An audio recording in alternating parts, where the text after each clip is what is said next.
पुढे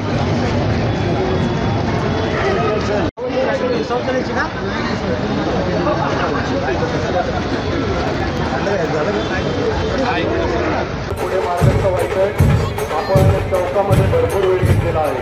चला पुढे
ताल वाद्य पथक चला पुढे ताल वाद्य पथक आपण पुढे मार्गाचा व्हायचंय आपण चौकामध्ये भरपूर वेळ घेतलेला आहे।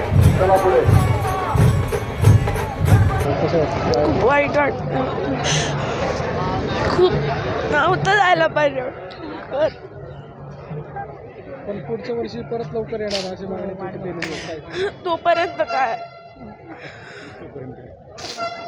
तोपर्यंत काही नाही, तोपर्यंत वाट बघायची। 10 दिवस कसं वातावरण होतं, कशी पूजा केली, काय पॉझिटिव्ह होतं खूप। 10 दिवसाचं कसं होतं, कशी पूजा वगैरे केली, काय खूप पॉझिटिव्ह वातावरण होतं आणि खूप वाट पाहिली होती आणि जाताना खूप 10 दिवस झाल्यावर खूप रडायला नव्हता यायला पाहिजे एवढं लवकर। काय म्हणशील बाप्पाला, काय मागणं मागशील बाप्पाला, काय मागशील? पुढच्या वर्षी लवकर येणार आहे पण आता काय करू। जड अंतःकरणाने निरोप देताना नक्कीच डोळे भरून येतात, पण हे आनंद अश्रू असतात। बाप्पा यावर्षी आता आपल्या भेटीत नाही आहे, पण पुढच्या वर्षी लवकरच येणार आहे ही मनात कुठेतरी आशा असते आणि आपण त्याचीच पुढची तयारी करायला याच जल्लोषाने सुरुवात करतो आणि हेच सुख समाधान कायम आयुष्यभर मिळावं अशी अपेक्षा आपण बाप्पाकडे करतो। 10 दिवस नाही, आम्ही महिना 2 महिने याची पूर्ण तल्लीनतेने सेवा करत असतो, त्याच्यासाठी काही ना काहीतरी सुरुवात करत असतो आणि आज म्हणजे सहनच होणार नाही की एवढ्या याच्याने आपण आपल्या घरातल्या एका व्यक्तीला कसं बाहेर सोडतोय अशी अवस्था आहे आमची। बाप्पानी जास्त दिवस राहावं हीच इच्छा असते कायम, पण बाप्पा येतो शेवटी, तो कायम आपल्याबरोबर असतो आणि पुढच्या वर्षी त्यांनी लवकरात लवकर यावं। 10 दिवस अगदी आनंदामध्ये हा उत्सव पार पडला। आजचे विसर्जन सोहळा पण अगदी उत्कृष्ट डोळे देखील असा झालेला आहे आणि आम्ही प्रशासनाला दिलेल्या वेळेच्या आधी 15 मिनटं विसर्जन केलेलं आहे गणपतीचं. आणि आज तर जो विसर्जन झालेला आहे गणपती, पण अंतःकरणाने इतकं आतून दुःख आहे. पण हे जे दुःख आहे ते आम्हाला वर्षभरासाठी एनर्जी देऊन जातं. साधेपणा आणि परंपरा जपत श्री कसबा गणपती सार्वजनिक गणेशोत्सव मंडळाने विसर्जन मिरवणूक आता संपन्न केलेली आहे. अथक प्रयत्न केले जातात आणि त्या प्रयत्नातनं हा गणेशोत्सव साजरा होतो. हा आमचा गणेशोत्सव नाही आहे, हा आम्ही फक्त व्यवस्था बघतो.